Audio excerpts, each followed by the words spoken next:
Hey, Kevin. Welcome to the show. Thank you, John. Thanks for having me. It's an honor. Oh, it's my pleasure. I've been checking out your books. I've been checking out your YouTube channel. You play cigar box guitar, slide Yeah. guitar. Man, oh man, do I love that stuff. And you also wear a cowboy hat. So do I. I think we have the Great. same one. Yeah, Yeah, this is going to be a lot of fun. I think it is too. So we're going to be talking about four books, and we're going to be talking about your latest one, of course. But before we do that, why don't you tell us a little bit about yourself, where you're from, and how you got to be who you are today? Well, I'm living in Kansas City. I was raised in a small town in upstate New York called Bath, New York, and it's a pretty rural area. A lot of people think of New York that they think of the city and everything, but there's a lot of big country out there, lots of hills and valleys. And I grew up in one of these little idyllic towns where not much happened. So I had to kind of cultivate an active imagination of things that might happen in my hometown, which is what led me to become a writer at a very young age. I really appreciated the ability of to tell a great story. My dad told me, read me Bible stories, and I had good teachers that read to us kids, and I always loved a good story, and always hoped that I would be able to write or tell be a master storyteller myself. And so I started writing short stories and then novels even before I was 10 years old. Just picked it up, and was regaling my classmates and my teachers with my fiction. And I just had a lot of fun. I think I wrote my first novel, I think, when I was like 10, something like that. Wow. So I was always an avid storyteller. This continued well into adulthood. Never really wrote the great American novel at that time that I thought I would, but I still love to write fiction. I wrote a huge short story collection once I moved out to Kansas City. I was single and everything, didn't have a whole lot going on, so I just wrote a lot, and just fell in love with fiction writing. And it was about, I'd say 15 years ago that I decided, after getting rejections from publishers, saying, we love what you write, but it's a little too unusual for our audience. Hmm. And I thought, okay, well, I'm going to keep on writing, and I just decided I just keep, I instead of relying on a publisher to publish my books, I would self-publish, and became an independent book novelist. And from there, got a really uh, loyal following of readers that still love my books. And Okay. so I have my loyal readers and my fan base, and I'm always trying to get more, of course. But I seem to strike a chord with those, especially among those who are. I'm a Christian, so those among believers who are looking for something different, maybe even a little daring, and edgy as far as subject matter goes. Uh, you know, uh, and so I kind of write my fiction from it's a Christian perspective, but it's not so much like a message oriented thing. It's more like, okay, Dobro, for example, he's a believer, and then I say, okay, let's take this believer and put him in an extraordinary situation, and then that's where the story comes from. It's how Dobro reacts to the things that he encounters in his incredible life. And Cool. people seem to really respond to that, rather than just beat them over the head with a message. They're just like me. They're watching my characters go through this situation and seeing how they react and resolve their issues. But it's been a joy, writing that. The first thing that I really focused on after the first Dobro book was MOMO, which is a creature, kind of a creature feature monster book. That started out as a script, and then the script got a two or three awards right off the bat, right, just writing it. And then my wife suggested, why don't you write the novel to your book and see what happens with that? And I said, well, okay, that's fine. Wrote the novel, and then the novel started winning awards. And it's like, my gosh, I got something here. Um, I wanted to write. My end goal for writing was actually to make movies. I really wanted to be a filmmaker. And so I thought, well, when I started writing, filmmaking was still too expensive. And I thought, well, maybe I can find somebody that'll want to make a movie of my books. So I'll write my books. And so I did that, and then as time went on, the advent of digital technology and everything made filmmaking much more accessible to the layman. And Mhm. so I thought, when I formed my company with my family, Heaven's Wheel. We thought, well, what will be the first movie we'd make? Well, we need to make a low budget movie, and I wrote MOMO specifically for a real low budget, and so that's what we're working at. That's what we've been working on now for 2 years. Now it's working, bringing MOMO to the screen, and it's great because it's an award-winning book. Maybe it'll make an award-winning independent film as well. So Mm. that's kind of my journey, as far as book writing and now filmmaking, and it even stretches into music because I'm really heavily into music, playing the cigar box guitar a lot, like you said, and composing. Dobro is kind of the character of Dobro is kind of everything that I love. Music, martial arts. I like the way he dresses. Yeah, his Yeah. whole personality. He's kind of like me. If I went through what Dobro did, I'd be just like So whenever I write him, I just ask myself, well, what would I do in a situation that he finds himself in? Right. And that's pretty much it. Yeah, you chose the name Dobro Hmm. for your character. Dobro without that middle O is a type of guitar. Exactly. I guess that was intentional, right? Yeah. Cool. And he actually explains that when somebody asks him about his name, and he said, that's when he says, kind of like the guitar. Yeah, he says, yeah, but he said, I didn't want to get sued, so I added Yeah, another sure. syllable to it. Yeah, yeah, I saw the movie trailer that you produced. Oh, I thank guess you. we're not able to see the movie yet. It's still in production, right? Still in production, yes. Yeah, the trailer really got my interest, especially near the end when the sound of the sword coming out of the sheath. It's Yeah, and there's yeah. somebody in the distance there, looks like the bad guy, Mhm. right? Yeah, that's a bad guy. Yeah, that turned out really, really well. We actually had to shoot that twice. We shot it once, and then something happened with the footage, and we had to go do it again. And when we did it again, I remember I said, this time at the end, let's see the guy in the background with the sword, Mm, and see the reflection of the sword. I thought that was great. yeah, So that ended up turning out better than even the first one that we did. sure. So your first book, Momo, you want to tell us a little bit about what goes on in that book without giving away too much? Sure. Um, the setter's on a father and son who take a trip to the family cabin in the woods. This is after the father's death. So he's kind of reeling from that loss, and he's got to get his father's cabin on the market, and so then he and the son go out to kind of get that ready to prepared to sell. And while they're there, they encountered this classic monster from the annals of cryptozoology called MOMO, which is short for Missouri monster, MOMO. And it's a singular uh, cryptid.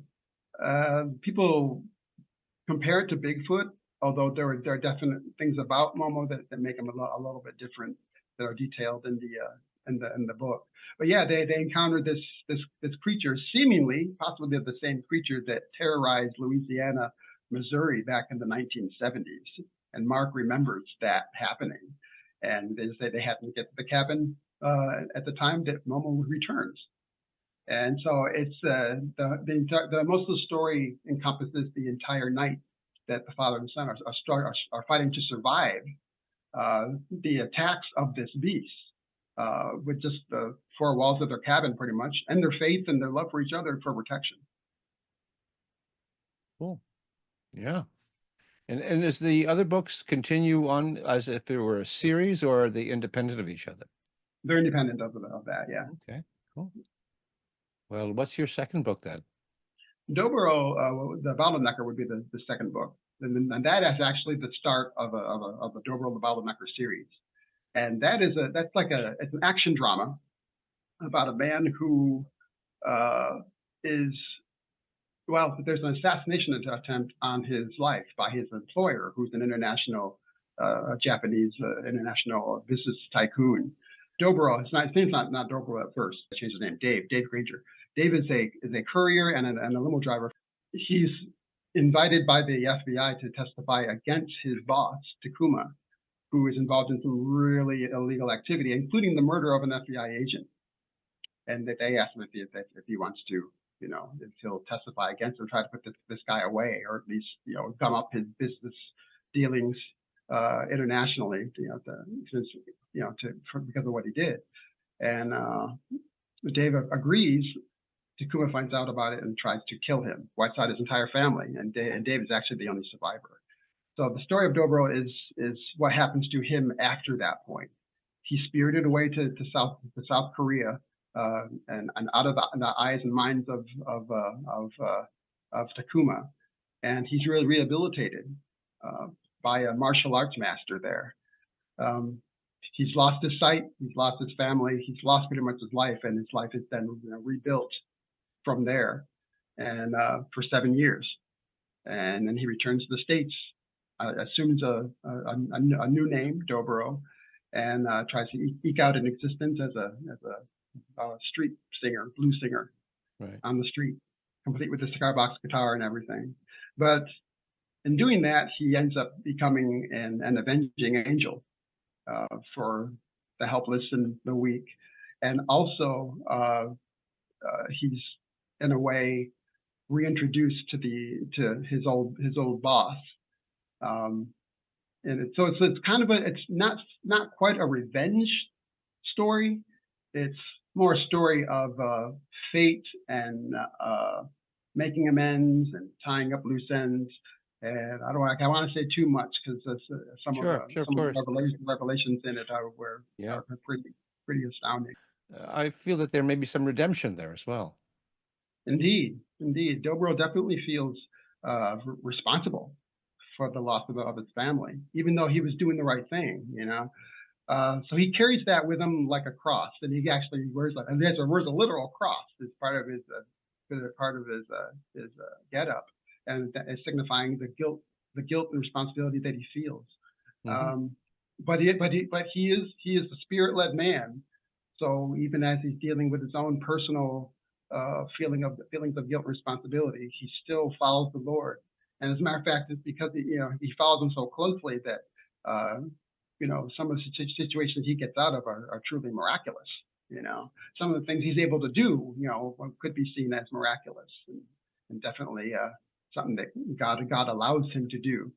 And that without that, he'd be dead or gone, or whatever. So yeah, so that's something that that I like about the character, is that he's very spiritually conscious, and that's so important to his life, and everybody who knows him knows that. Mm. And when I write, my characters are little pieces of me. I take it that Dobro is a little piece of you as well. Yeah, he's a lot of me. I identify with him probably more than any other character or character I've written. So yeah, I want to do sometime I want to have to do a picture for my website where I have Dobro and I sitting together, on a park bench or something, Yeah, cool. like we're telling jokes to each other or something. But yeah, he's very much me. Cool. When I was watching the trailer, I gathered that the character, which we see mainly, well, just the feet for the most part, walking along and the stick tapping on the ground. I said, "Is this person blind?" And then Yeah. in your description, you mentioned that he lost his sight, but Indeed. he loses his sight for only 7 years. Does it come back to him? No, he's lost it. It's seemingly permanent. Okay. So, yep. And he's just learned to adapt and live with it. In the Bible, especially in the New Testament, there's a lot of mention of people with their eyes, not working, and Indeed. Jesus, healing the blind. What was Indeed. your reason for making Dobro blind?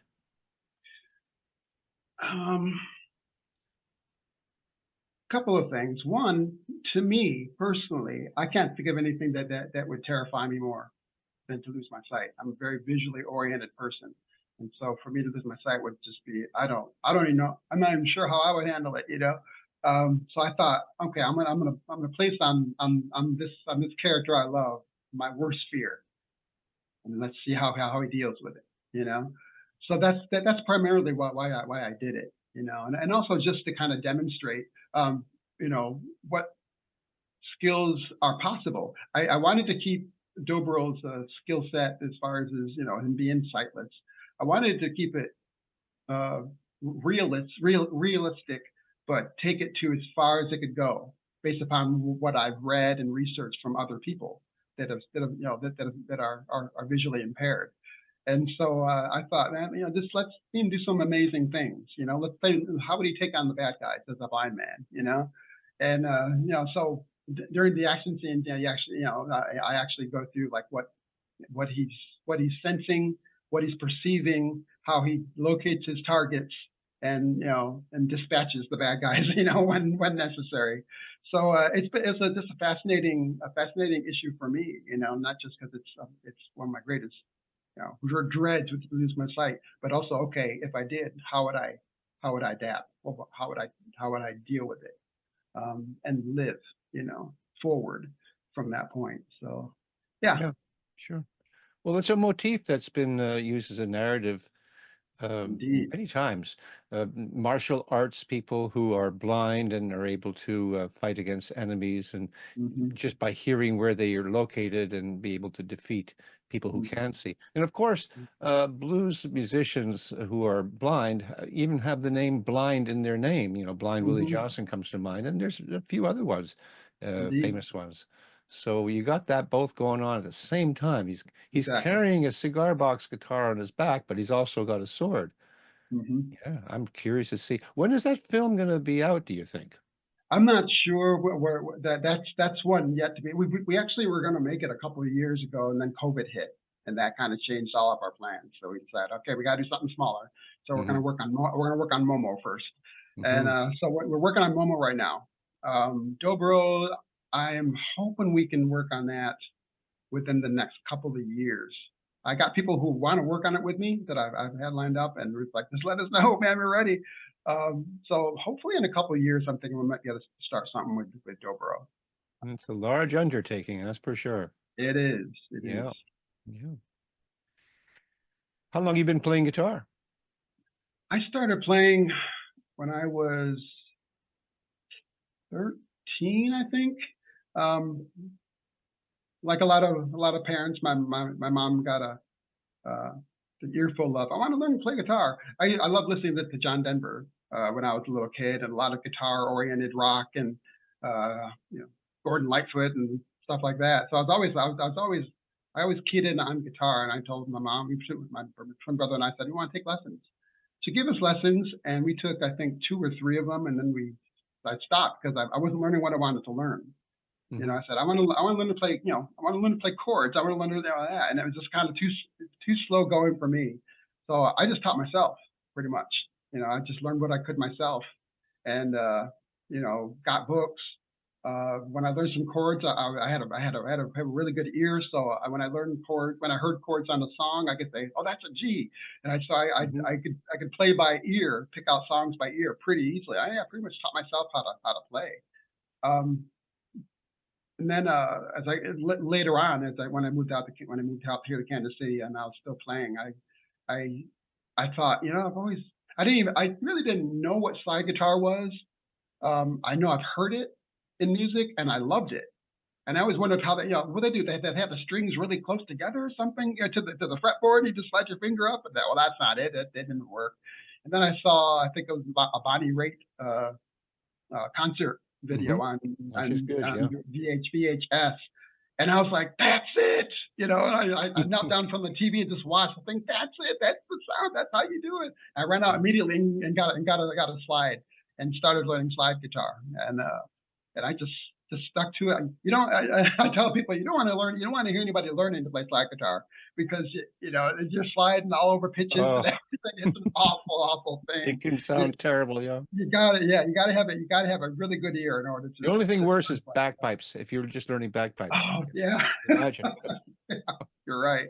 So, but so I learned slide guitar, and then I introduced that into my repertoire when I was singing out or doing worship. And then the cigar box guitar came years later, when I'm thinking, okay, I know how to play slide guitar, but I'm still not getting the quality of sound that I want from my guitars. I know what I'm looking for, I just don't know how to get it. And so I started, like, messing with bridges, and and nuts on my guitar and strings, distance, from the string distance from the fretboard and everything. I just wasn't getting what I needed. So I thought, well, maybe I needed to buy one. I needed to build one. How do you who builds guitars? I started looking up, building guitars and luthiers and on the internet.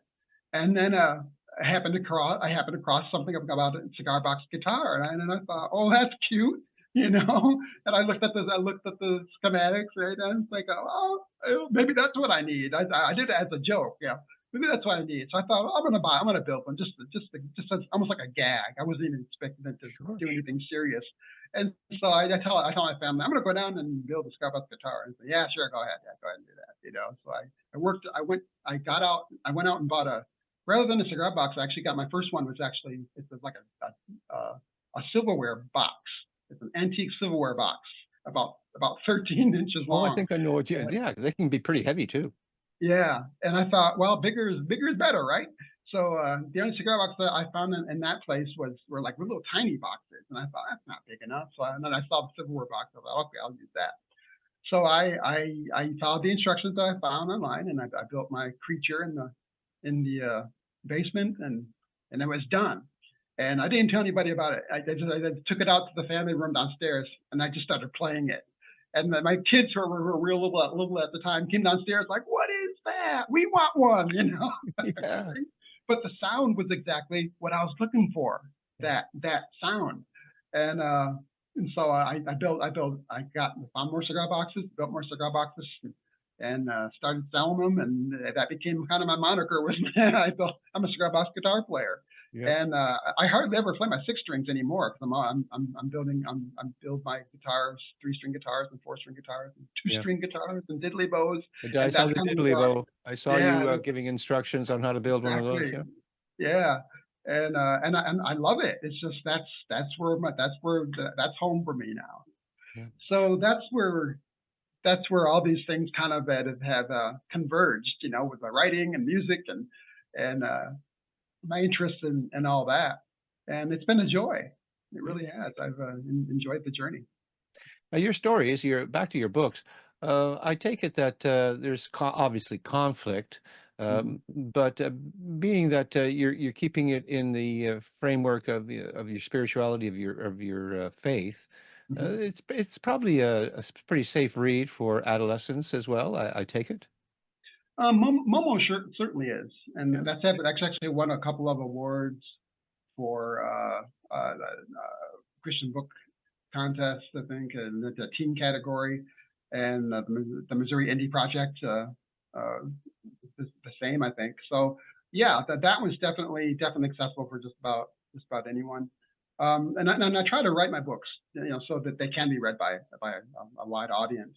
Dobro is maybe a little less so, only because of uh, some of the intense situations that do occur. I don't get real graphically violent, Hmm.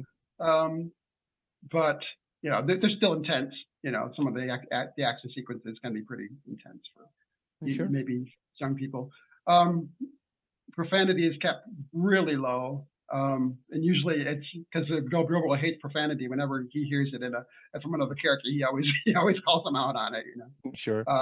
But yeah, I think that anybody, with Dobro, I'd say anybody, 16 and up could read that without a problem. Probably. Cool. Momo's got a 13 and up, probably. Maybe even a little younger if they have a real high reading aptitude. But yeah. Yeah.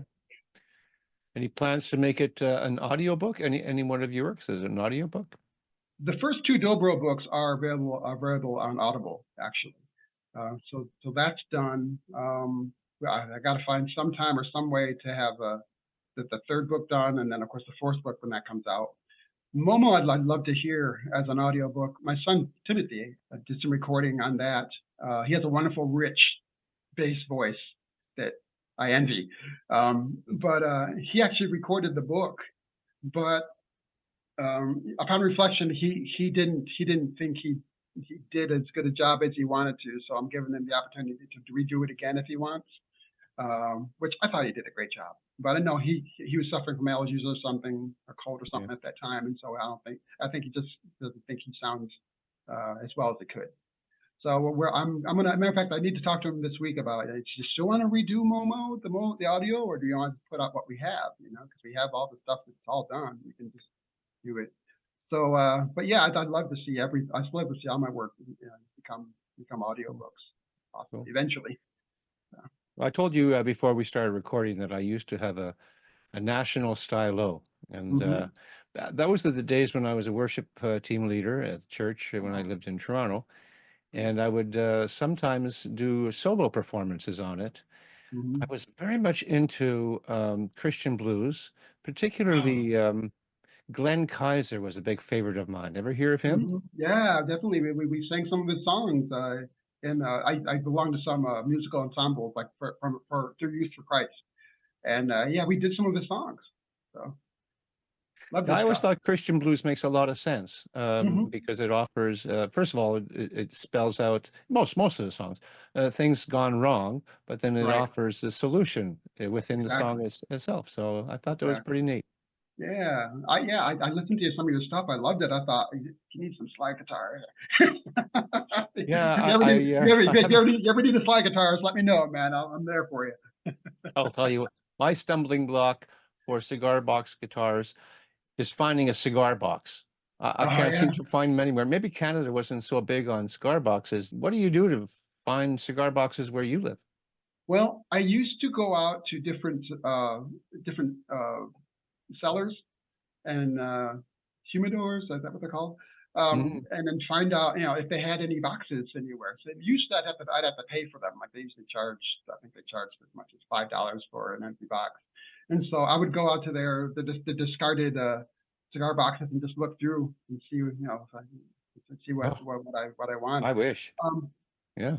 and then, but I got most recently from a guy who I'm not sure where he got them, but I used to work with him, and he brought me a whole load of boxes, Wow. different kinds of boxes. Some of them were pretty unique looking and everything. He said, "They're yours if you want them." So I got them. I got a whole thing of a Well, good wall, for you. a basement wall of a cigar box. I could make. I probably have about 100 at least cigar Oh boxes my down there. goodness. So that's where And they all are. Okay, I got it yeah, now. All right.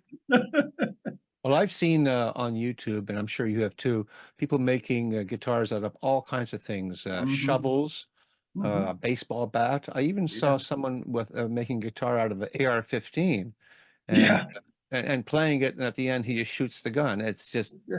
It's only in incredible. America. Only in America do Yeah, you see stuff yeah. like that. Only your imagination is the limit, So it's Yeah, yeah, yeah. I got one from a guy that made one from a like an oil can, and it's great. yeah. It's like I have Lunch never seen that. boxes. There's another one. Yeah, lunchbox, exactly, Yeah. exactly. So, Yeah. yep, anything. Toilet seat. I saw one with a toilet seat. Yes, yes. You can make a harp out of it, I guess, too. Hmm. Yeah. Yeah, Yeah. yeah, Well, imagination is unlimited there.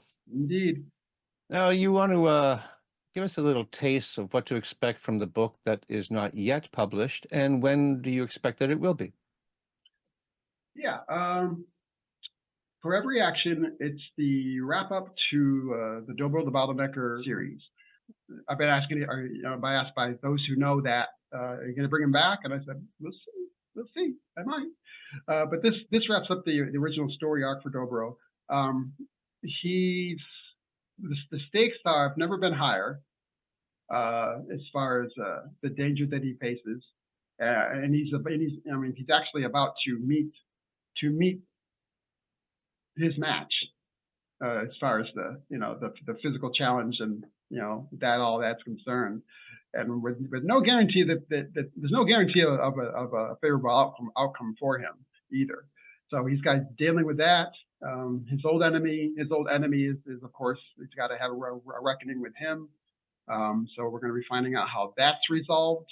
Uh, he's in love with a woman that he fell in love with the previous book, um, and she's kind of along for the ride, as it were, as well as some old friends from the previous book. So it's like everything is converging in this last book. What we saw in the first three. So, and it's pretty exciting. I knew that when I wrote it that The stakes had to be higher. The action had to be higher. Mhm. The the possible outcomes had to be, you know, really engaging, so that you're not sure what the outcome is going to be. You know, who lives, who dies, all that. Yeah. It's all important in this last one. But it does resolve most important things. Um, and yeah, I think people are those who read the first three are going to really love Good. the fourth one. Yeah. And that'll complete the series for Dobro. Yep. Where do you see yourself going after that? Um, I would like. Well, I know next year I'm going to work. I'm actually going to work on a cigar box guitar book. How to build and then how to play. It'll go into a little more detail. I've got something on my website already about how to build a diddley bow. The book's going to go into a little more further detail. It's about, you know, okay, now with three strings, how do you make a three-string guitar, and also how do you detail your guitar? How do you put things on it, you know, to make it look cool, and electronics and that kind of stuff. And then I'm also going to talk about, you know, how to actually play Hmm. it and everything. So I'm going to have that book coming out next year. I'll probably have another video to talk about playing. Maybe we'll see. But I had a lot of interest in the diddley bow video that I did on YouTube, and a lot of people visit that page on my website. So I thought, okay, let's do something for them. Yeah. So I'm going to be doing that. Um, I'm going to be working with my wife and her sister on a kind of a mystery thriller that they're actually devising. I'm just going to help. I'm just going to help them write it as the writer. So I'm looking forward to that. Not doing a whole lot of original things for myself, because I'm going to be moving more into those two projects, and I'm also going into music. I'm going to release some music uh, next year as well. Well, I have it ready to go by the end of the year. And one of those projects is actually going to be called Songs from the Bottleneck, and they're songs that are going to be inspired by the Dobro series, by Dobro the Cool. Bottlenecker. And Yeah. so it'll have, you know, Kinder Eyes, which I think I sent you the song for Yeah. that. Yeah. And some other songs that I actually, because when I was writing it, I thought, man, I need a soundtrack for my book, you know. So I started writing songs that Dobro would either write, or that just, you know, that harken to Dobro's saga. And I think it's going to be it should be pretty cool. It will have it'll feature, of course, the cigar box guitar strongly, and I'll be adding orchestration and stuff to it to make it sound really, really neat. Almost a lot like a movie soundtrack, almost. Hmm. Hmm. So I'm just beginning work on that. A lot of the orchestra arrangements are already done. And I have to lay everything out in tracks and then start recording it, which I'll probably do in the next couple of months. Well, you So sound like you're having a lot of fun in life. I am. I probably got too many interests, but I that's just me. You I bet know? you're never bored. No, never. I don't even know the I feeling. can sit in silence and my mind is, you know, thinking about something. So do you have a website? Yeah, the website is kevinmcraft.com. And So you what can can we find find all there? about I'm up on my books there. Got a short little biography there. You got all my books on the first page. You'll find interviews that I've either done, you know, with people like you, or that I've conducted of other people who are also writers. Lots of stuff there. That's where I usually, you know, let people know what's coming up next and what's coming up quick. Um, it's pretty good. I think it's a pretty interesting site, especially just, you know, just the interviews. You know, Yeah. seeing the people And I to guess say. there's links to your YouTube channel, which is actually very worthwhile. People should check that out. Thank you. Yeah, but yeah, there should be a link there. I think there. I'm not to make sure there is, but I think there is. There should be a link to YouTube. Cool. Yeah. Pretty good. Uh, All right. Any final words? no, thanks for having me. I hope people will check out my work and let me know what they think. I'm pretty accessible, probably more than I should be, but I love hearing from my readers and those that you know look at my work and like it, or if you don't, you can still let me know what you don't like, and Sure. I'll accept that Yeah. too. Well, So Kevin, it's a fascinating interview that we just had here, conversation, as I prefer to call them. Fellow musician, fellow writer, yeah, both of us interested in that style of music as well. So and definitely. this is my last interview for season 2. So Yeah. Well, I God really bless. enjoyed our God bless. conversation. I did too. Let's do some. We should do something musical together, man. I love you. I love your music. I really Well, I do. like yours too. You never know. All right. You can do that. All right. God All bless right, you, man. Kevin. Okay. Take Bye care. bye.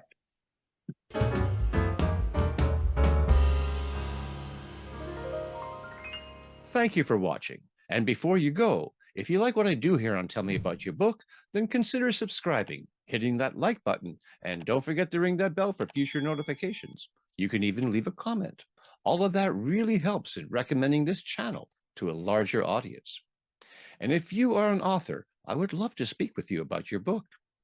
Until next time, keep on writing and be kind to one another.